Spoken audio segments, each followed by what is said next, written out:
Баршаңызға сәлем достар, каналға қош келдіңіздер. Сіздермен Ақбота. Бүгін сіздермен тез әрі оңай жасалатын алмадан өте дәмді алмалы бәліштің рецептісімен бөлісемін. Видеоны соңына дейін көріп, сіздер де жасап көріңіздер. Бірінші кезекте салмасын дайындаймыз. Табамызды отқа қойып, 120 грамм қантымызды саламыз. Асты қалың таба болуы керек. Отты барынша қатты қылып қоясыздар және шет-шеті ери бастаған кезде сары болып араластырып, үстінен 30 грамм сары майымызды салып, май ерігенше араластырамыз.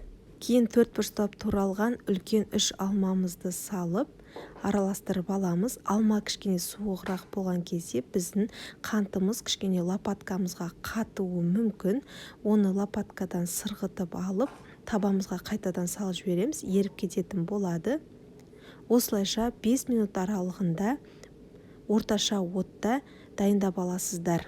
Қант толығымен ергеннен кейін асты міндетті түрде басуды ұмытпаңыздар.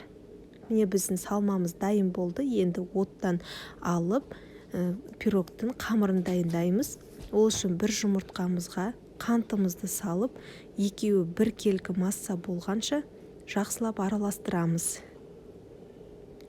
Кейін бөлме температурасында тұрған сары майымызды салып, тағы да бір келкі масса болғанша араластырамыз.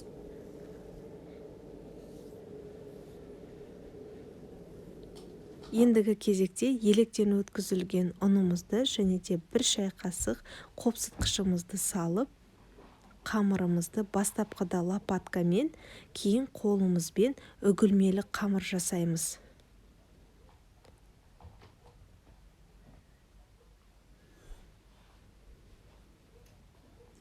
Сіздерге барынша түсінікті болсын деп барлығын көрсетіп жатырмын, және де барлық қажетті құрамдарды видеосында описанияға қалдырып кететін боламын. Қолымызбен қатты мыжымаймыз, бізге қамырдың біріккені қажет емес. Осындай үгілмелі қамыр болу керек.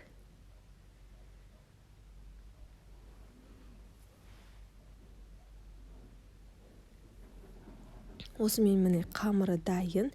Енді диаметрі 24 сантиметрлік формамызды алып, қамырымызды саламыз. Түбінен кішкене қалдырып қоямыз үстіне салғанға. Ал формамызға салған бөлікті осылай престейміз. Қолымызбен видеода көрсетілгендей теп-тегіс етіп орналастырып шығамыз. Бортиктарын шығарамыз.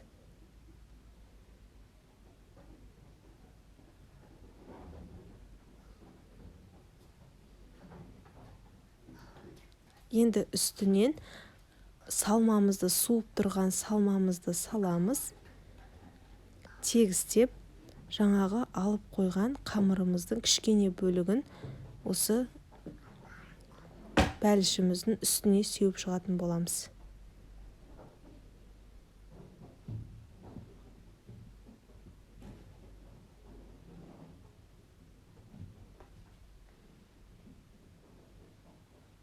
Осы кезде пештеріңізді 180 градусқа алдын ала қыздырып қоюды ұмытпаңыздар.